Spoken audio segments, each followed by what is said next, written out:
everybody! How many of you have a serger and don't know the trick on how to switch out thread real easy yet?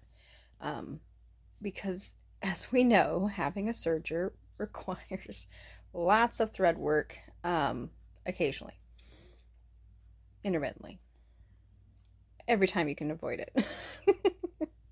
I'm going to show you guys today how to switch out your thread on a serger in a way that's really easy and will save you so much time, and you don't have to mess with all of the inner workings. Okay, so here is your my serger.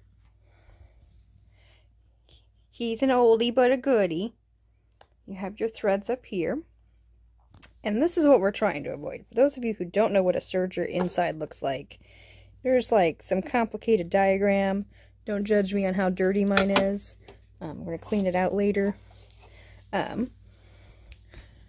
So you have these threads, and I've already started a little bit. So you take your cone and you snip it kind of close to the cone itself. You take the cone off. You say, bye cone. And I need to put some black on. Actually, I'm going to use a different cone for that. Some black on. So you're going to take, I'll see if I can do this with one hand. You're going to take your thread and you're going to make a knot in both of these. And I'm going to do that real quick because I realize I can't knot with one hand, and I'll show you what it looks like afterwards. So now I've made a knot, as you can see. Now, I recommend double or triple knotting it because you want to be able to pull and it not slip free. So once you've done this, you're going to take your little strings here. The camera will focus on them. Nope. You're going to take your little strings here, and you're going to snip pretty close to where the knot is. Trying to make it so it'll go through the needle as easily as possible. So now you've got your little, come on camera, focus, your little thread here, and you're going to pull again just to make sure it's still tight, because sometimes it'll sneak out on you, and then you just wind it back up. So this one's done. So I'm going to repeat this process by cutting close to the cone, replacing the cone, and then tying a knot from the new color to the old color, 2 or 3 knots, for all 4 of these. And I'll show you what that looks like in just a second. Okay, so now I have all of my threads knotted, and I've gone through and double checked to make sure they're all nice and tight.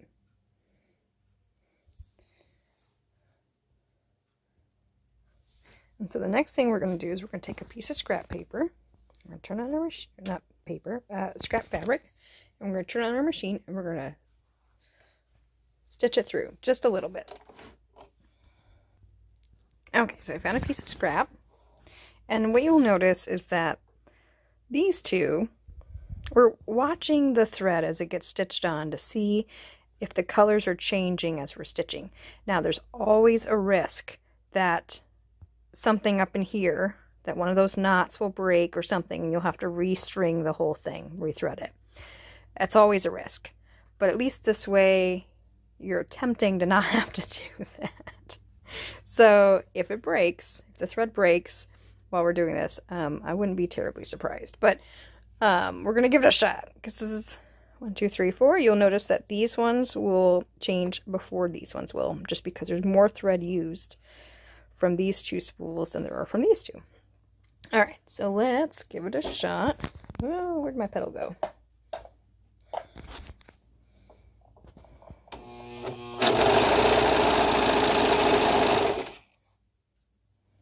Now as we look, we're going to see that it's all white so far.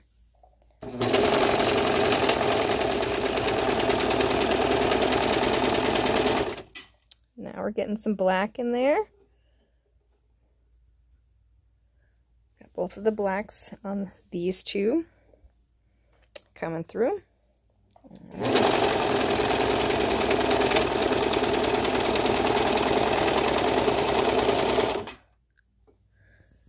And there, oh, we still got a little bit of white. So what I'm going to do is I'm going to cut this And we're gonna flip it, and we're gonna keep going. Looks like I might have an issue. We'll see. Sorry, y'all. One-handed. Not my strength. All right. Let's keep going. See if we have an issue. I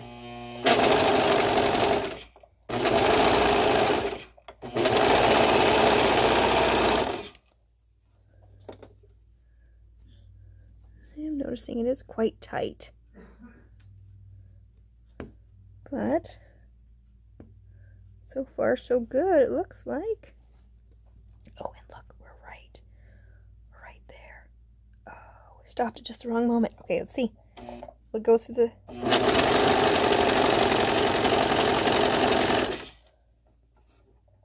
Oh, it looks like it made it. Yep, we got black thread and black thread. And I usually open this up and kind of look. And we got our black thread going through here, which is good. And we got our black thread going through here, which is good. All right. So we're good to go. So let's finish off this stitch real quick.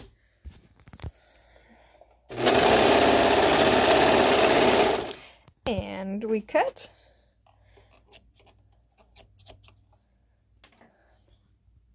And then we celebrate that we did it.